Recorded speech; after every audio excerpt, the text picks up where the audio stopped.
آپ کے social circles میں باتیں ہوتی ہیں اور ہمارے گھروں میں ہم سے جانے انجانے زیادتیاں ہوتی ہیں.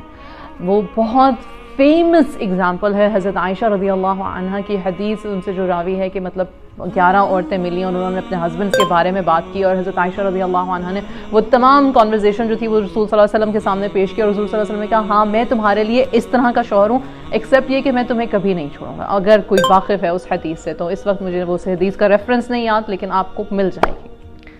اب اس حدیث سے کیا پتہ چلتا ہے کہ وہ صحابیات تھیں، وہ حضور صلی اللہ علیہ وسلم کے زمانے میں تھیں، وہ امہات المؤمنین کے ساتھ رہتی تھیں، ان کے سرکلز میں تھیں، وہ مدینہ کی عورتوں میں سے تھیں. حضرت عمر فاروق رضی اللہ عنہ کہتے تھے کہ جب ہم مکہ میں تھے تو ہم عورتوں کے اوپر کنٹرول رکھتے تھے، اب ہم مدینہ میں ہیں تو عورتیں ہمارے اوپر کنٹرول رکھتی ہیں. اس سے سائیکی کیا پتہ چلتی ہے؟ اس سے سائیکی یہ پتہ چلتی ہے کہ ہم اللہ سبحانہ و تعالیٰ کی بنائی ہوئی مخلوق ہیں اور اپنے سپیسز میں ہمیشہ اپنے رائٹس کی جنگ لڑتے رہیں گے. اس کا مطلب یہ نہیں کہ ہر وقت ایک جینڈر غلط ہے اور ہر وقت ایک جینڈر جو ہے وہ صحیح ہے.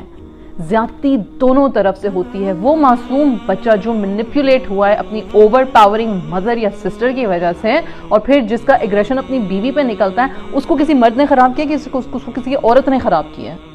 عورت نے خراب کیا ہے.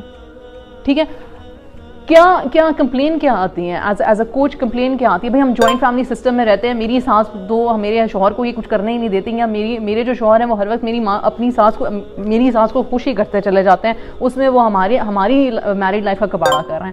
اب کوئی بندہ اس بندے سے پوچھے، وہ بندہ تو بیسکلی اس نے بچپن سے یہ سنا ہے کہ ماں کا درجہ جو ہے وہ اللہ کے بعد، رسول کے بعد ماں کا درجہ ہے، اور سب سے زیادہ محبت ماں سے کرنی چاہیے، اور ماں کے قدموں کے نیچے جنت ہے. تو پھر وہ برا کیا کر رہا ہے؟ پھر وہ غلط کیا کر رہا ہے؟ اس کو کوئی بتائے میں غلط کیا کر رہا ہوں؟ وہ حق پہ ہے وہ پوچھے یار میں غلط کیا کر رہا ہوں، میں کیا غلط کر رہا ہوں.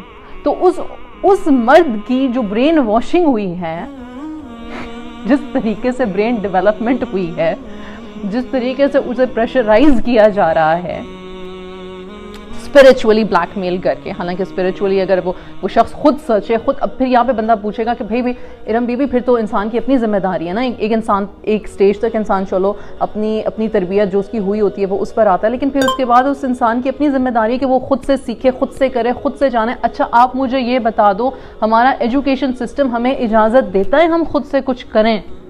ہمارا ایجوکیشن سسٹم ہمیں اجازت دیتا ہے کہ ہم اپنے کورس کی کتابوں کے علاوہ کوئی کتابیں پڑھیں؟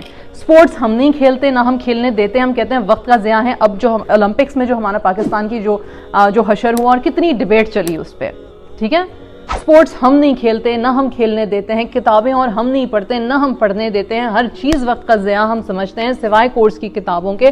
آپ مجھے بتاؤ کس وقت کس ٹیچر کے پاس جا کے کون سا lesson out of university and school syllabus لے کے ہمارے نوجوانوں کی ذہنی نشو و نما ہوگی؟ کس وقت ہوگی؟